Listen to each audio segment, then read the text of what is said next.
안녕하십니까. 전종희 목사입니다.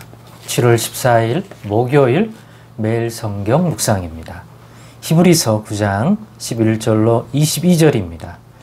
그리스도께서는 장래 좋은 일의 대제사장으로 오사 손으로 짓지 아니한 것 곧 이 창조에 속하지 아니한 더 크고 온전한 장막으로 말미암아 염소와 송아지의 피로 하지 아니하고 오직 자기의 피로 영원한 속죄를 이루사 단번에 성소에 들어가셨느니라. 염소와 항소의 피와 및 암송아지의 죄를 부정한 자에게 뿌려 그 육체를 정결하게 하여 거룩하게 하거든. 하물며 영원하신 성령으로 말미암아 흠 없는 자기를 하나님께 드린 그리스도의 피가 어찌 너희 양심을 죽은 행실에서 깨끗하게 하고 살아계신 하나님을 섬기게 하지 못하겠느냐. 이로 말미암아 그는 새 언약의 중보자시니 이는 첫 언약 때의 범한 죄에서 속량하려고 죽으사 부르심을 입은 자로 하여금 영원한 기업의 약속을 얻게 하려 하심이라. 유언은 유언한 자가 죽어야 되나니 유언은 그 사람이 죽은 후에야 유효한즉 유언한 자가 살아있는 동안에는 효력이 없느니라.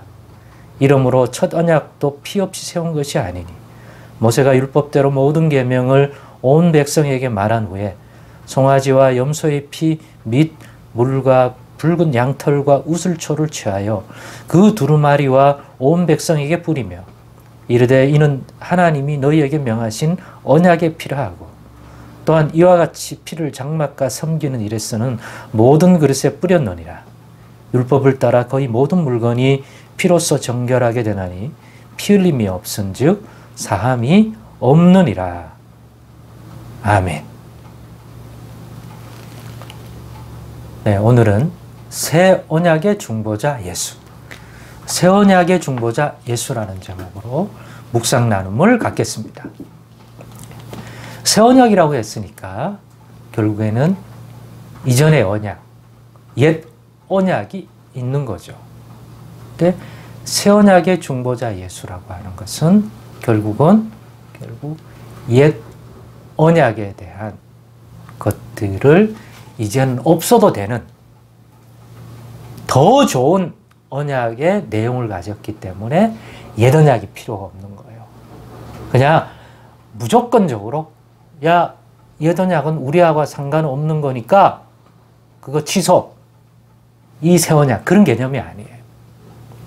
옛 언약도 우리 하나님과 그 옛 언약을 통해서 하나님의 백성으로 불러 그들의 하나님이 되고 그들은 하나님의 백성이 된다는 언약을 맺었죠.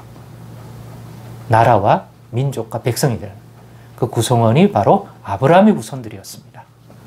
그리고 할례와 또 율법으로 대체되는 말씀을 받았습니다. 그걸 지켜야 할 의무가 있는 것이고 그러한 옛 언약 백성이 사는 곳이 가나안 땅, 아브라함에게 주셨던 약속하는 그 땅인 거죠. 그 땅을 상징하는 대표적인 하나님의 도성 예루살렘, 시온성 예루살렘. 시온이 되려면 하나님이 자기 백성을 다스리려고 임재한 하나님의 집, 하나님이 통치하려고 서 계시는 그러한 임재 장소로서의 하나님의 성전이 있어야 됩니다. 그래서 예루살렘이 그런 의미에서 시온의 개념이 자리 잡는 거죠. 그 백성이란 말이에요.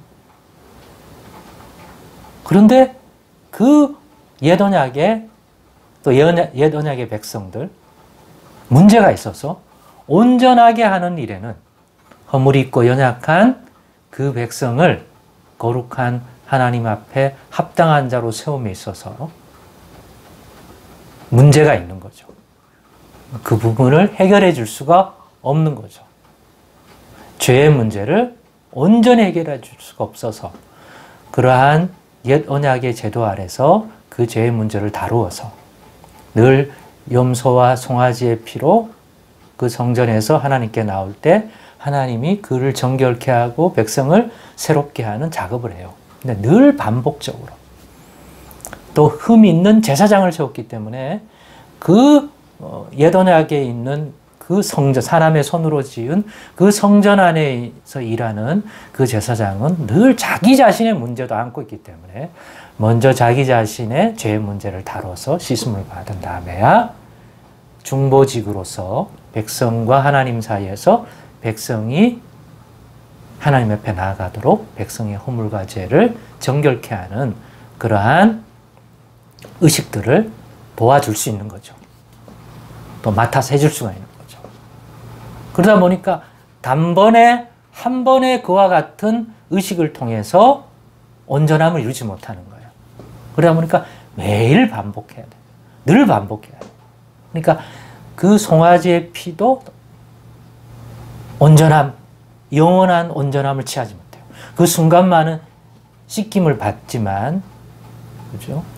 또 그 백성이 가서 또 죄에 넘어지면 또 그 죄의 문제를 다뤄주려면 또 다른 또 재물을 잡아야 되고, 이러한 것들이 백성의 온전치 못한 문제, 제사장의 또 온전치 못한 문제, 이런 것들이 있어서 이 예전약 안에서는 그런 온전함을 취하기가 어려운 거예요.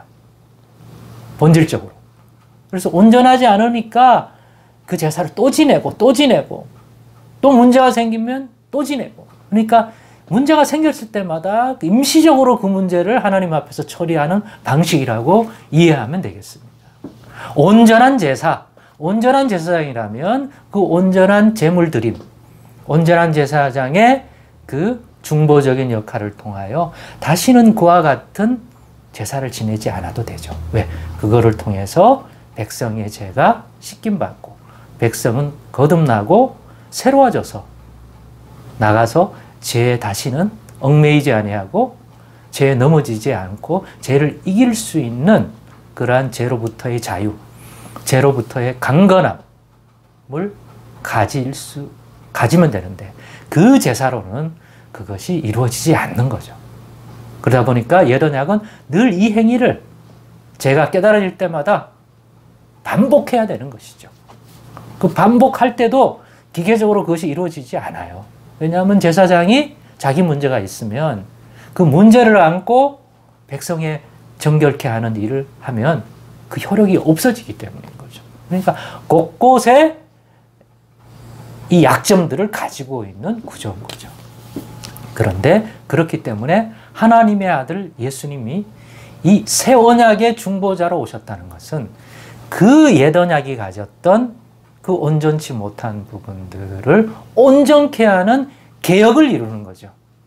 그래서 우리 앞의 내용이 개혁하신다는 말 아닙니까? 그 개혁의 내용을 내가 늘 이 히브리서 하면서 얘기한 내용이에요. 반복이에요. 하나는 그러다면 땅에 있는 그 성전, 사람의 손으로 지은 그 성전을 개혁해요. 더 온전한 이 창조에 속하지 아니하는 이 땅에 있는 건물과 같은 구조로 되어 있는 그런 성전이 아닌 사람의 손으로 짓지 않는 이 창조의 세계에는 없는 하나님의 진정한 성전을 그 아들 예수를 통하여 구현시키는 거죠. 이루어지는 거죠. 그래서 옛 언약은 그 손으로 지은 성전 안에서 그러한 하나님 앞에 나아가고 깨끗게 하는 일들이 일어나는데 이제 개혁하는 거예요. 하나님과 만남의 장소인 하나님을 만나러 가는 성전도 개혁해요. 그 공간. 그리고 거기서 섬기는 제사장도 레위 계통의 제사장인데 개혁해서 이제는 멜기세덱의 계열의 제사장으로 오셨기 때문에 그 옛법, 옛 언약 아래에 있는 법안에서 일하지 않아요. 그 약점을 완전히 극복한 더 좋은 언약의 중보자로 와서서 새로운 성전, 그리고 새 계열의 대제사장, 또 뭐도 개혁이 되죠? 그러면 그 예법, 그 사람의 손으로 지은 공간 안에 들어가서 하나님께 나아가 송아지와 염소에 필요하던 그 형태의 제사함과 정결케 하는 것들, 이 개혁이 일어나요. 이제는 그 아들의 피로, 이 피는 다시 흘릴 필요가 없어요. 한 번 흘렸으면 영원한 속죄가 피가 됩니다. 왜 영원하죠? 그 피로 우리를 능히 정결케 할 뿐만 아니라 죄로부터 승리할 수 있도록 능히 만들어주는 온전한 죄사함의 피요, 정결한 피요, 죄에서 벗어나게 하는 피이기 때문에 믿을 수 있기를 바랍니다. 이걸 잘 깨닫지도 못하고 예수의 보혈을 그렇게 믿지도 않아요. 입으로는 얘기하면서 이걸 깨닫지 못하는 성도들이 많습니다. 이번에 깨달을 수 있기를 바랍니다. 그런 피입니다. 그래서 모든 것들의 개혁이 일어나는데 이것은 더 장래 앞으로 더 좋은 일에 대제사장으로 오사 이렇게 돼 있잖아요. 이전에와는 비교할 시 더 좋은 일들이 일어날 건데 꼭 누리시기를 바랍니다. 그래서 새 언약의 중보자 예수입니다. 이 예수를 다시 깊이 묵상해 보십시오. 내가 정말 이 예수를 깨닫고 이 예수님을 더 깊이 알아서 그 진리를 믿고 그 예수 이름에 힘입어 주님의 예수 보혈에 힘입고 예수를 그런 중보자 대제사장으로 우리의 대상을 믿고 그 이름 불러 그 피로 힘입어 나가고 있는지 그 점에서 내가 부족함이 없는 건 아닌지 잘 못 깨달았는 건 아닌지 진리 안에 있지 못한 건 아닌지 형식적으로만 내뱉는 예수 보혈, 예수 이름은 아닌지 돌아보셔서 오늘 다시 한번 이 여기에 힘입는 우리의 새 언약의 중보자로서의 예수가 가지신 더 좋은 이 일들과 복들을 내가 누리고 있는지 아닌지 점검하셔서 이 믿음을 오늘날 회복하고 가져서 예수 이름으로 누리는 하나님 앞에 나아가 정결케 하고 제사함을 받고 죄를 이기는 그러한 은혜를 누리는 저와 여러분 되시기를 간절히 소망합니다. 기도하겠습니다. 하나님 감사합니다. 더러 어려운 지점이 있으나 성령께서 진리의 성령으로 오셨사오니 보혜사 성령께서 더 깊이 온전히 깨닫게 하사 예수 이름을 왜 믿어야 하고 그 보혈을 왜 의지하는지 더 온전히 깨닫게 하사 담대하게 하시고 더 힘입어 나아갈 줄 아는 믿음 생활 되게 하여 주옵소서. 예수님의 이름으로 기도드리옵나이다. 아멘.